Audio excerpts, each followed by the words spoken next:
ए असली नांगराज ला देख ले किसानीन बाई। का सांप रखे हसगा सपेरा बाबू। ये करिया डोमी रखे हो किसानीन, ऐसे ये पर्रा डोमी घलो रखे हो वो सीटो तभे तो कहता किसानीन सबो झला देखा था आके देख ले वो। ऐसे का नांगे नागिन देखा हूँ वो किसानीन बीन बजा के तोला। नांगे नागिन देखा हूँ वो किसानीन बीन बजा के तोला। गौहा डोमी लहथर के लाने हम आए हम तोरे द्वारे माँ।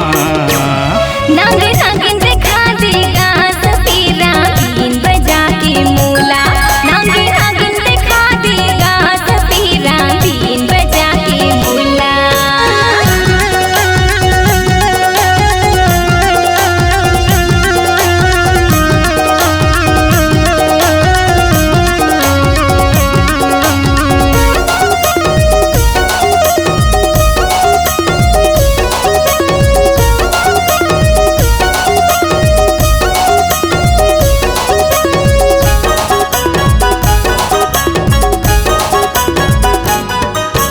ले सुन तो वो किसानीन बाई। हाँ काएगा सपेरा बाबू बता ना। आ न वो छू के देख ले। नहीं का डर लगते। आ न वो छू छू के देख ले किसानीन। नहीं का जी हथक लेकर थे सपेरा बाबू। तभे तो कहता किसानीन देख ले मोर डोमी गौहा ला।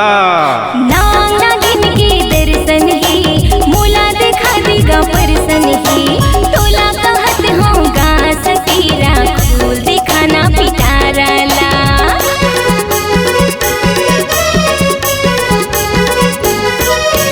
नागिन के दर्शन ही मोला दिखा देगा परसन ही। तोला कहत होगा सपेरा फूल दिखाना पिटारा ला। अड़गुर ले मैं आए हाँ तोरे दुआरी लपाए हाँ। मिले है मौका वो किसानी देख लेना डोमी गौहा ला।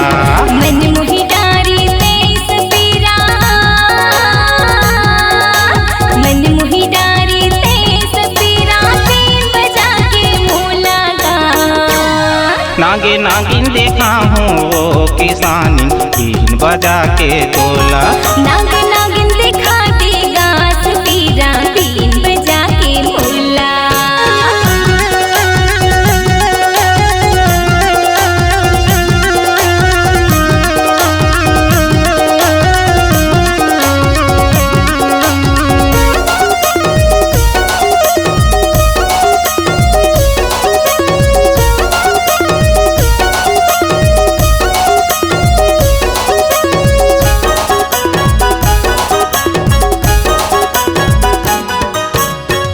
नगा सपेरा बाबू एको ठन असली जड़ी बूटी ला दे नगा। तोला असली जड़ी बूटी ला दे हम किसानीन बाई। ऐसे मोर रहत ले नकली ला नहीं पावस किसानीन बाई। सीटो तेको ठोड़ा होई वो ते पिया दे दे। ए ठोड़ा का होथे सपेरा बाबू। ठोड़ा ला नहीं जानस किसानीन ये ला मऊहा के झोर ला कहते वो किसानीन हो है ते दे देना। ए ले सपेरा बाबू आके बैठ जा पी लेगा। करिया डोमी को सेलहा है पंडरा डोमी अटियावत है। मोर रहत ले वो किसानी छोट मर के देख ले।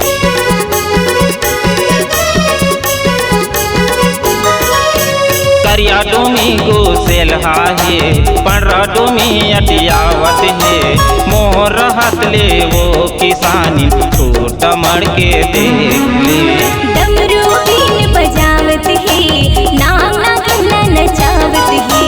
तोला कहत होगा सपेरा दीदी मुला जग मोहराला। मन मुही डार है तय किसानी। मन मुही डार है तय किसानी आए हम तोरे द्वारे माँ। नांगे नागिन देखा हूँ वो किसानी बीन बजा के तोला। नागिन नागिन दिखा देगा सपेरा बीन बजा के मोला।